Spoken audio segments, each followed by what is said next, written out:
گر میں جا کر حلیمہ یہ کہتی تھی گر میں جا کر حلیمہ میرے گل میں خیر الورا گئے ہیں یہ کہتی تھی گر میں جا کر حلیمہ میرے گل میں خیر الورا گئے ہیں بڑے اوج پر ہے میرا اب مقدر بڑے اوج پر ہے میرا اب مقدر میرے گل حبیب خدا گئے ہیں اٹھی چار سورج متوں کی گٹائیں معطر معطر ہیں ساری فضائیں اٹھی چار سورج متوں کی گٹائیں معطر معطر ہیں ساری فضائیں خوشی میں یہ جبریل نغمے سنائے خوشی میں یہ جبریل نغمے سنائے وہ صفائے روزے جزا گئے ہیں بڑے اوج پر ہے میرا اب مقدر بڑے اوج پر ہے میرا اب مقدر میرے گر حبیب خدا گئے ہیں یہ ظلمت سے کہہ دو کہ ڈیرے اٹھا لیں کہ ہر طرف اب اجالے اجالے یہ ظلمت سے کہہ دو کہ ڈیرے اٹھا لیں کہ ہر طرف اب اجالے اجالے اجالے اجالے کہا جن کو حق نے سراج منیرا کہا جن کو حق نے سراج منیرا میرے گر وہ نور خدا گئے ہیں نعرہ تکبیر نعرہ تکبیر نعرہ حیدری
حبیب خدا گئے ہیں مقرب ہے بے شک خلیل و نجیبی بری شان والے کلیم و مسیبی مقرب ہے بے شک خلیل و نجیبی بری شان والے کلیم و مسیبی کلیم و مسیبی لیے عرش نے جن کے قدموں کے بوسے لیے عرش نے جن کے قدموں کے بوسے وہ امید قد مصطفیٰ گئے ہیں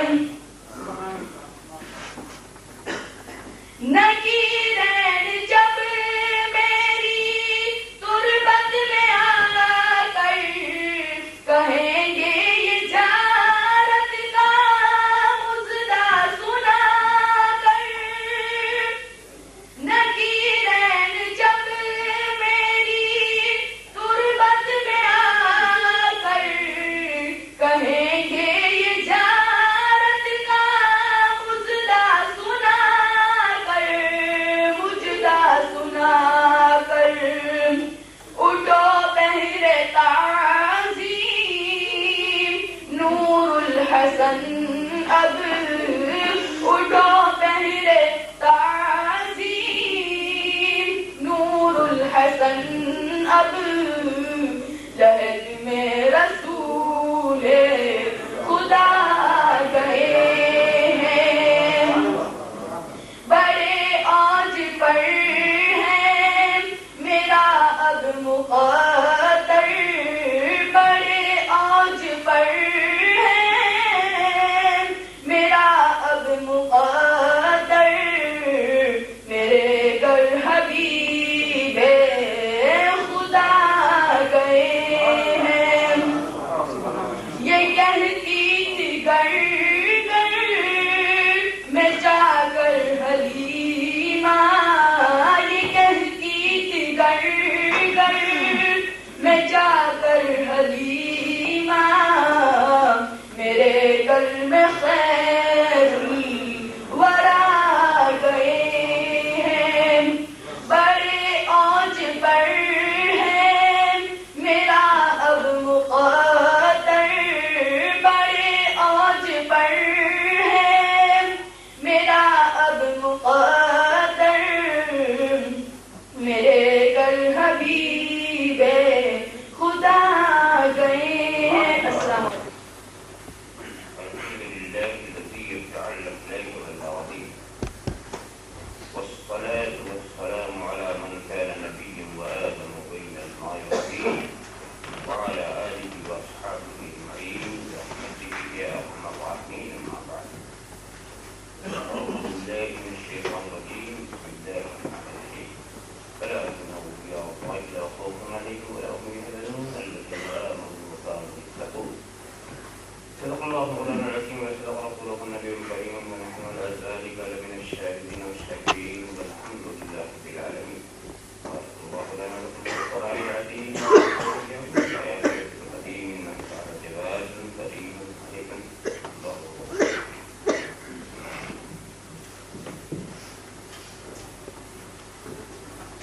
من علينا ربنا إذ بعث محمدا أيده بيده أيده بأحمده أرسله مبشرا أرسله ممجدا صلوا عليه دائما صلوا عليه سرمدا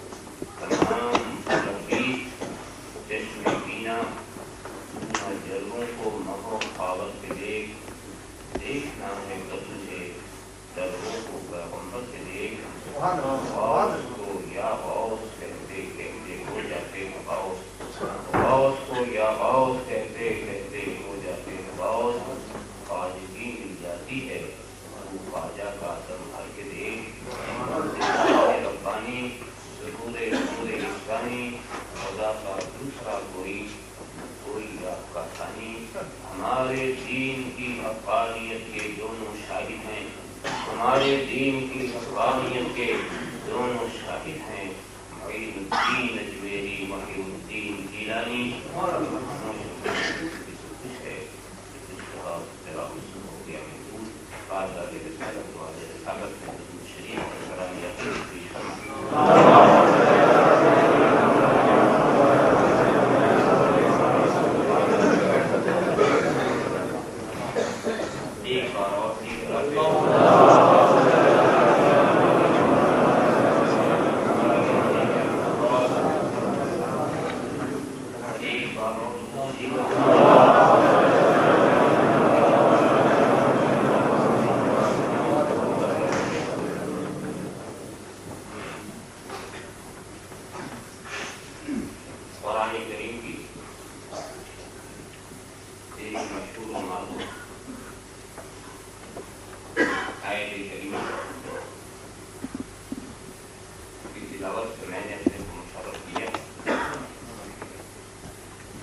چند باتوں کی طرف میں آپ کے خاص توجہ چاہوں گا۔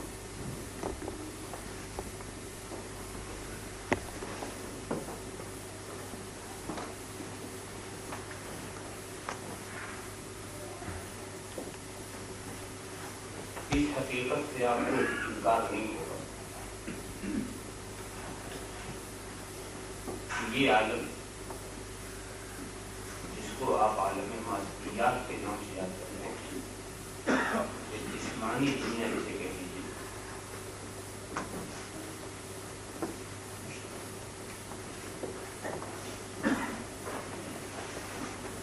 اس میں کچھ ایسے ہیں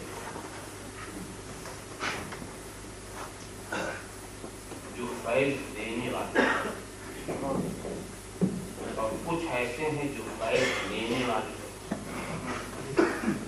پہلے آپ مادی دنیا کو پر غور کریں،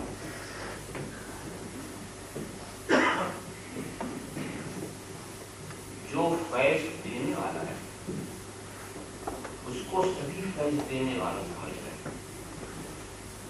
اس کی بات یہ کہ وہ فیض دینے والا ہے، اس میں کسی کو اختلاف نہیں،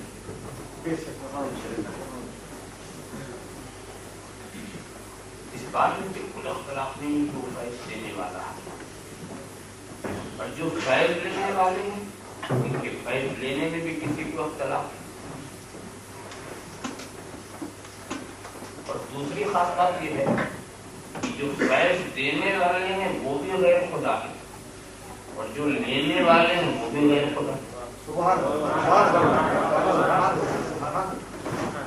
اور یہ بھی اتفاقی مسئلہ ہے، فیض دینے والے کو بھی کوئی خدا نہیں کہتا اور لینے والے کو بھی خدا نہیں کہتا، یہ بھی اتفاقی مسئلہ ہے۔ میں جسمانی دنیا کا پہلے جائزہ لے رہا ہوں۔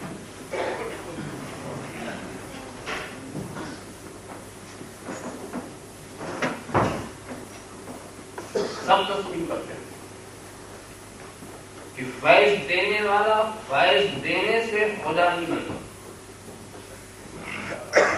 اور فیض لینے والا فیض لینے سے اس کا عابد نہیں بنتا، اس کا پجاری نہیں بنتا۔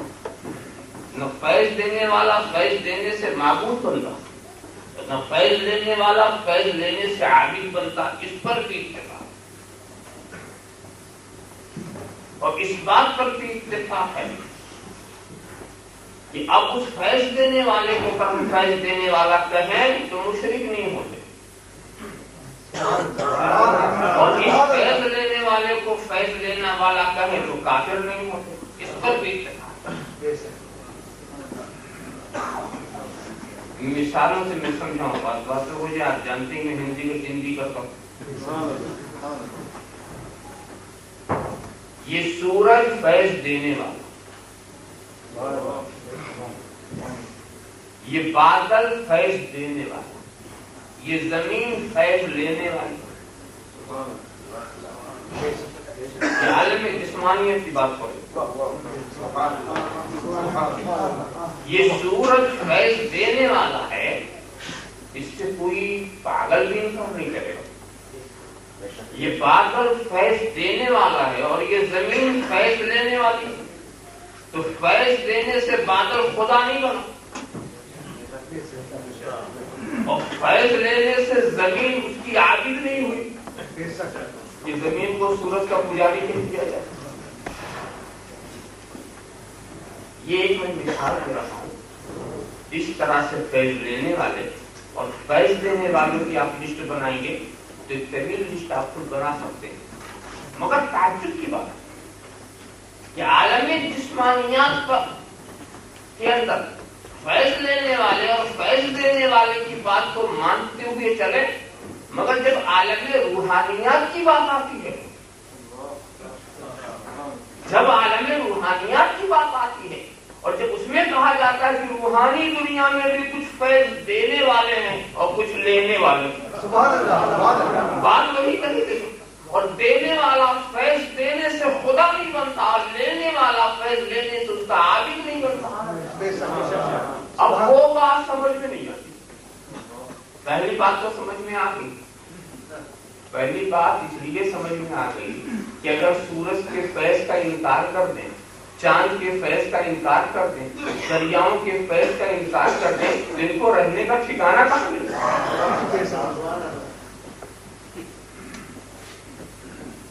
آپ خیال کریں تو اس چیز کو آپ اچھی طرح سمجھیں کہ رب تبارک و تعالیٰ عالم جسمانی کا بھی خالق ہے اور عالم روحانی کا بھی خالق ہے۔ طاقت اسی نے دی، یعنی چاند کو جو کچھ ملا ہے اسی نے دیا،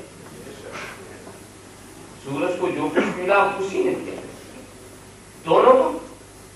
اور اس کو آسان کروں، وہ آپ کے جسم کا بھی رب ہے، وہ آپ کی روح کا بھی رب ہے، وہ آپ کے جسم کا بھی خالق ہے، وہ آپ کے روح کا بھی خالق ہے، وہ آپ کے جسم کا بھی مالک ہے، وہ آپ کے روح کا بھی مالک ہے، وہ آپ کے جسم کا بھی رازق ہے، وہ آپ کی روح کا بھی رازق ہے۔ رب تبارک و تعالیٰ ہی رازق ہے، یہ جسم بھی اس مرزوق، یہ روح بھی، مگر دونوں کا رزق الگ ہے۔ ایسا نہیں ہو سکتا کہ جسم کے رزق سے روح کی پرورش ہو جائے، اور ایسا بھی نہیں ہو سکتا کہ روح کے رزق کے جسم سے پرورش ہو جائے۔ سبحان اللہ، سبحان اللہ۔ ذرا صاحب دیکھیں اس چیز کو، تو رب تبارک و تعالیٰ نے انتظام فرمایا، دونوں کو رزق دیا، روح کو بھی رزق دیا اور جسم کو بھی رزق دیا، روح کی بھی تربیت فرمائی اور جسم کی بھی تربیت فرمائی۔ انتظام یہ کیا کہ جس چیز کی جسم کو زیادہ ضرورت ہو اسے جسم کے قریب کر دیا جائے، یہ بڑا اچھا حکیمانہ انتظام، اور جس کی ضرورت نسبتاً کم ہو اسے کچھ دور رکھا جائے۔ اس کو بات بالکل واضح ہے، آپ کا ذہن بھی چلا گیا ہوگا، مگر میں پھر اس کو بات کو اور باتیں کرنے کے لیے مثال سے سمجھاؤں۔ مثال کے طور پر آپ کو کپڑوں کی بھی ضرورت ہے، آپ کو غذا کی بھی ضرورت ہے، آپ کو ہوا کی بھی ضرورت ہے، مگر ہر ضرورت برابر نہیں۔ کپڑے کی ضرورت ہے ضرور سردی گرمی سے بچنے کے لیے، مگر اگر کپڑا نہ بھی ملے جب بھی آپ زندہ رہ سکتے، مگر غذا کی ضرورت اس سے زیادہ ہے۔ اگر غذا آپ کو نہ ملے ایک دو دن نہیں، غذا نہ ملے، ایک ایسا موقع ہوتا ہے کہ طلوع صبح صادق کے بعد اور غروب آفتاب سے پہلے آپ کا تعلق غذا سے نہیں ہوتا، مگر ٹھیک 12 بجے چہرہ دیکھنے کے لائق ہوتا ہے۔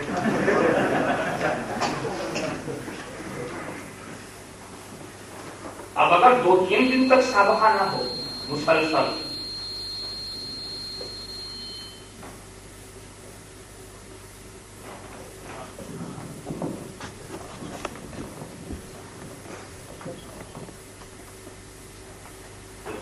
خود ہی سمجھ لیں گے کہ کیا حشر ہوگا. واقعہ یاد آ گیا کہ حضور نے سونے وشال فرمایا تھا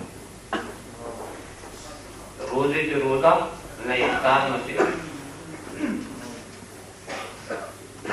اور جس کا اتباع لے کر کے صحابہ کرام نے بھی نقل شروع کر دی.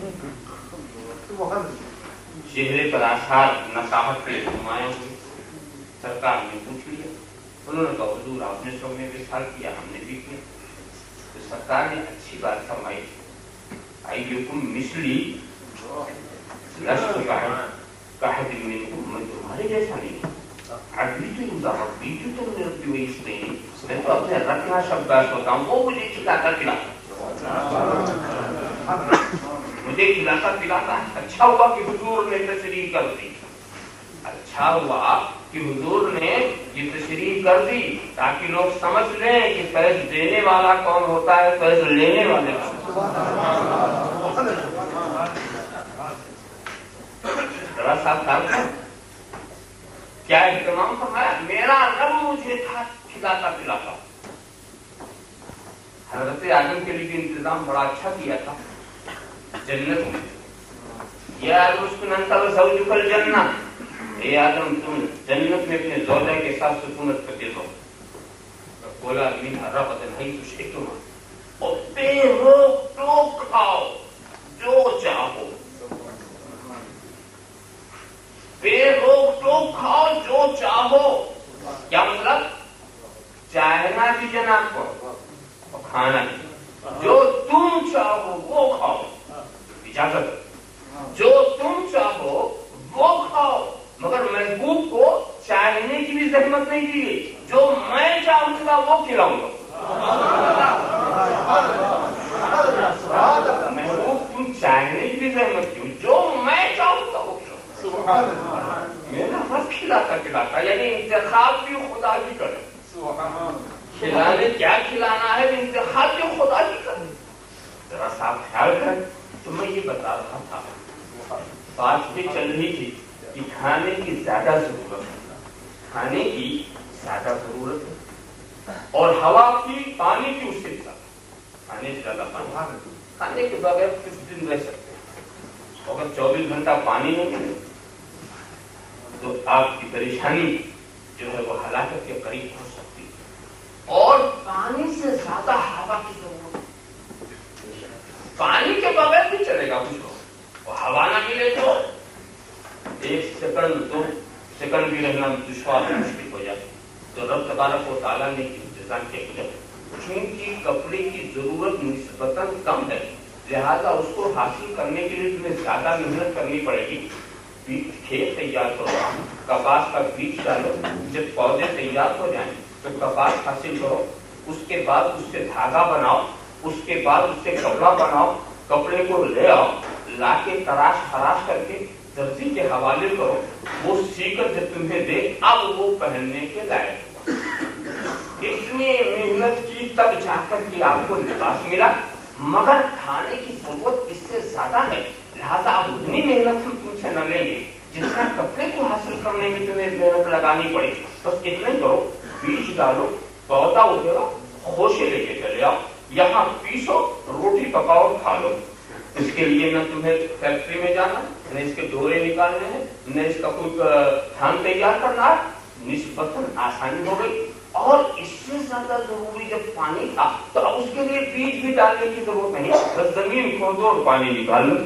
کچھ محنت تو کرنی ہی پڑے گی, مگر اب یہ محنت اس سے مختصر ہو گئی. اور اس سے بھی زیادہ ضروری ہوا, تو لو میں تیرے ناک کے قریب بن جاؤں.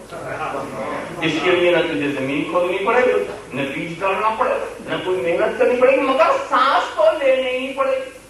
اب سانس نہ لو مر جاؤ تو ہوا کا کیا کچھ,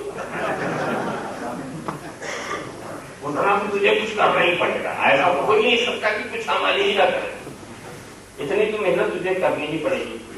کیا بہترین انتظام روح کی جسمانی زندگی کو بچانے کے لیے کتنا پیارا انتظام کیا ہے. مگر دوستو, یہ غذائیں, یہ ہوائیں, یہ دوائیں, یہ جسمانی زندگی کے لیے ضروری ہے, مگر روحانی زندگی کی تربیت اس سے نہیں ہوتی. یہ روح کی غذا نہیں ہے, روح کی غذا نہیں ہے تو جو جسم کی غذا ہے اسے جسم کے قریب کر دیا، جسم کے لیے جو زیادہ ضروری ہے اسے جسم کے قریب کر دیا۔ اب روح کے لیے کیا ضروری ہے؟ دیکھو روح کے قریب ہے کون؟ دیکھو روح کے قریب ہے کون؟ ہم نے جب دیکھا کہ ناک کے قریب ہوا ہے، سمجھ گئے کہ ہوا سے زیادہ ضروری کوئی چیز ہمارے پاس نہیں ہے۔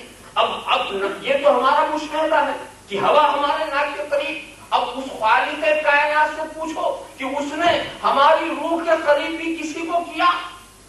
ہماری روح کے قریب بھی کسی کو کیا؟ اور ضرور اگر اس نے کہہ دیا کہ میں نے کیا، میں نے روح کے قریب کیا، تو پھر ہم سمجھ لیں گے کہ ہماری روح کی زندگی کے لیے اس کی ضرورت سب سے زیادہ، ہماری روح کی ضرورت کے لیے، اس لیے کہ وہ ہم سے قریب ہے۔ تو جواب ملے گا النبی اولى بالمؤمنین من انفسهم، نبی مومنین کی جان سے زیادہ قریب ہے۔ مومن کی جان سے زیادہ قریب ہے۔ دیکھیے کسی قریب کو آپ قریب مانے تب وہ قریب ہوگا۔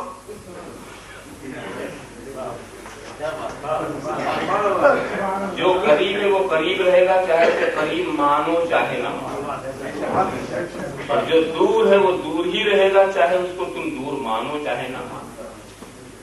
قریب بہرحال قریب ہے۔ یہ ہو سکتا ہے کہ اس کی قربت کا احساس نہ ہو، اس کی قربت کا ادراک نہ ہو، اس کی قربت کی معرفت نہ ہو، مگر جو چیز قریب ہے وہ قریب ہی۔ اللہ کے رسول کچھ ہمارے ماننے سے قریب نہیں، خدا نے خود کی قریب بنائے۔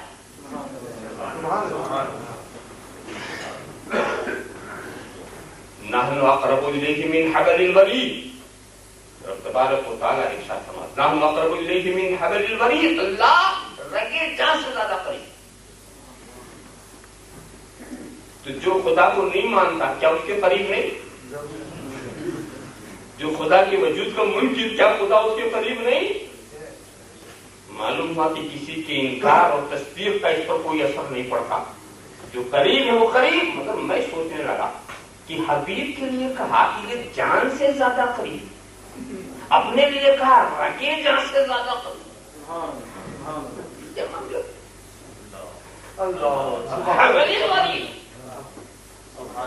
اپنے لیے کہا کہ رگے جان سے زیادہ قریب، اور حبیب کے لیے کہا جان سے زیادہ قریب۔ اب ہم یہ دیکھتے ہیں کہ ہم سے قریب کیا ہے، جان کی رگے جان۔ ہم سے قریب کیا ہے، جان کی رگے جان۔ دوستو دونوں قربت کو سمجھانا بہت مشکل بات ہے، اور یہ ایسے متشابہات والی کیفیت آتی ہے کہ الفاظ عاجز آ جاتے ہیں اور لفظوں میں بیان کرنا مشکل۔ مگر ہم اتنا سمجھتے ہیں خدا کی قربت کو ہم سمجھا نہیں سکتے، وہ ہم سے کتنا قریب ہے۔ مگر قربت کا ایسا تصور ذہن میں رہے کہ وہ ہم سے قریب ضرور ہے پھر بھی مکانیات سے پاک ہے، وہ ہم سے قریب ضرور ہے پھر بھی مادیات سے پاک ہے، وہ ہم سے قریب ضرور ہے پھر بھی زمانیات سے پاک ہے۔ تو اب اس کی قربت کی حقیقت کو سمجھنا بہت مشکل۔ مکان کے لحاظ سے تو کوئی وہی قریب ہو سکتا ہے جو مکان والا ہو، مادے کے لحاظ سے تو وہی قریب ہو سکتا ہے جو مادے والا ہو، زمانے کے لحاظ سے تو وہی قریب ہو سکتا ہے جو زمانے والا ہو۔ اب سب اس چیز کو اچھی طرح سے سمجھتے چلے جائیں، اور رب تبارک و تعالیٰ بھی اپنے کو قریب فرما کر کے محبوب کو جان سے زیادہ قریب کہا، اپنے کو رگے جان سے قریب کیا۔ تو ہماری قربت جان سے پہلے، پھر جان کی قربت رگے جان سے، پھر جان کی قربت رگے جان سے، تاکہ ہم سمجھ لیں کہ رگے جان تک پہنچنے کے لیے اس جان کی ضرورت ہے، اس جان کی ضرورت ہے۔ اگر بیچ سے یہ جان ہی نکل گئی تو رگے جا کہاں رہے؟ جو جان کے قریب ہوگا، جو جان کے قریب ہوگا، پہلے ہمیں اس سے رشتہ مضبوط کرنا ہوگا، پھر وہی ہمیں رگے جا والے کے قریب کرے گا، رگے جا والے کے قریب کرے گا۔ بہرحال میں بتانا یہ چاہ رہا ہوں کہ کہ چاہے روحانی دنیا ہو، چاہے جسمانی دنیا ہو، چاہے مادی دنیا ہو، دونوں جگہ کا یہ نظام چلا ہے۔ کچھ فیض دینے والے ہوتے ہیں، کچھ فیض دینے والے ہوتے ہیں۔ اب مادی دنیا کے فیض کا نام آپ کچھ بھی رکھ لیں، یہ ہوا ہے، یہ بہار ہے، یہ بارش ہے، جو بھی نام آپ رکھ لیں، یہ پانی ہے، یہ ٹھنڈک ہے، یہ گرمی ہے، اس کا کچھ بھی نام رکھ لیں۔ اور روحانی دنیا کے فیض کا نام کہیں گے یہ ہدایت ہے، یہ نجات ہے، یہ مغفرت ہے، یہ قرب الہی ہے، وہاں کے بھی نام مختلف ہوں گے، مگر وہاں پر بھی ایک فیض لینے والا ہوگا، ایک فیض دینے والا ہوگا۔ میں اس افسوسناک حقیقت کی طرف آپ کی توجہ دلاؤں، جب یہ کہا جاتا ہے کہ ہمیں سورج کی ضرورت ہے تو کوئی فتویٰ نہیں لگایا جاتا۔ جب یہ کہا جاتا ہے ہمیں چاند کی ضرورت ہے، جب یہ کہا جاتا ہے کہ ہمیں دریاؤں کی ضرورت ہے، جب ہم یہ کہتے ہیں ہمیں ٹھنڈک کی ضرورت ہے، جب ہم یہ کہتے ہیں ہمیں گرمی کی ضرورت ہے، ارے جس کی ضرورت ہوگی اس کے تم محتاج ہوگے کہ نہیں؟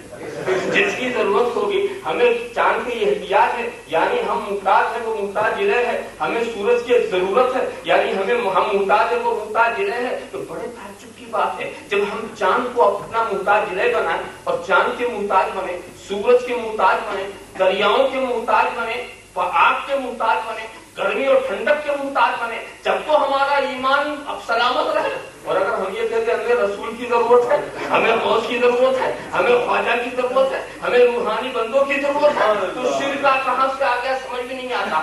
شرک کہاں سے آ گیا؟ تو کیا چاند اور سورج خدا ہے کہ اس کی ضرورت میں ایمان نہیں ڈالتا؟